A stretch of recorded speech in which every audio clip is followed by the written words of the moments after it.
Petite mésaventure dans le TER Menton-Nice, lors d'un voyage de retour, au Lavandou. Jusqu'ici, la peur de m'atteignait peu, mais aujourd'hui, je suis très inquiet de la tournure que prend la France, sous la gouvernance de la Macronie. Il est vrai que mon look ne correspond pas au canon de la société, bon chic bon genre, fan de technologie et d'art numérique, je conserve quand même le goût de la nature et des traditions. Mon ami musicien de la chaîne Mirador Z me qualifie de techno sauvage, ce qui me déplaît pas du tout. Revenons donc dans ce TER Menton-Nice. Cherchant la tranquillité, j'ai 76 ans, et j'aime bien rester seul à réfléchir à mes projets en cours. Je m'étais donc trouvé un petit coin à 4 places, entre deux cabines techniques, à proximité des portes du wagon. Le petit coin, n'étant pas équipé de porte-bagages supérieurs, j'avais donc étalé mes bagages sur 2 places inoccupées voisines. Ce n'étaient pas des sacs chics, Vuitton ou Saint-Laurent. Était-ce dû à mon look ou à mon étalage? Toujours est-il que chaque voyageur qui passait me décernait un petit regard en coin, rempli d'inquiétude ou de dédain.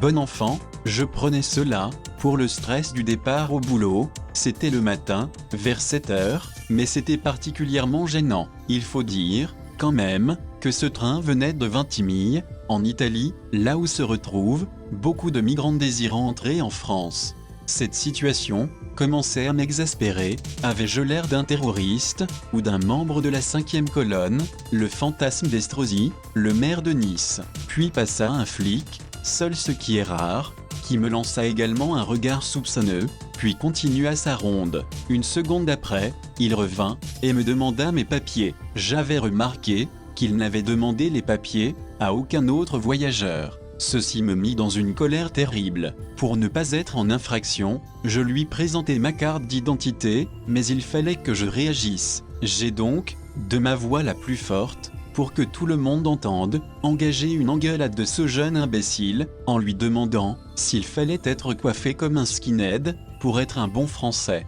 que ce pays se dirigeait droit vers une dictature, que son attitude était du harcèlement, et que j'allais le dénoncer sur Internet. J'ai voulu photographier son aério, mais il se sauva, avant que j'aie pu prendre mon téléphone.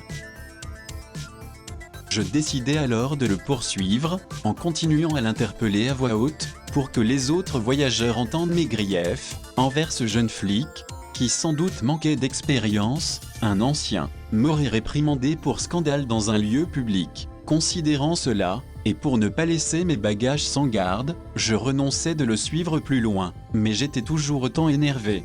Pas seulement envers le flic, mais aussi envers les voyageurs qui m'avaient regardé de travers. En regardant la salle, je ne voyais que des têtes penchées sur les téléphones, à regarder Netflix ou les selfies de leur petite famille, et en faisant semblant de ne pas avoir suivi ce qui venait de se passer. Peut-être étaient-ils encore endormis, ou sont-ils totalement anesthésiés par la propagande sécuritaire du gouvernement?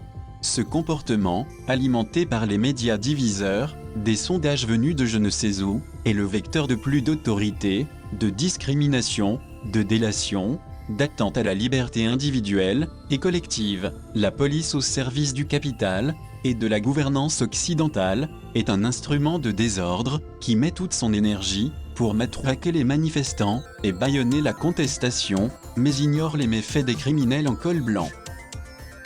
Bien sûr, ma petite mésaventure n'est pas au niveau de la répression contre les manifestations ou contre les banlieusards qui ont subi de graves blessures et même la mort. Je voulais seulement montrer qu'il y a une accentuation de la répression qui pourrait toucher chacune et chacun de nous. Cette répression entre dans le cadre d'une nouvelle politique séparatiste qui consiste à rassembler toutes les organisations favorables au libéralisme et opposées à la rupture avec le capitalisme, sous le qualificatif d'arc républicain. Il n'y a rien de républicain en cela, c'est en fait chercher un consensus pour mettre en place encore plus de lois liberticides.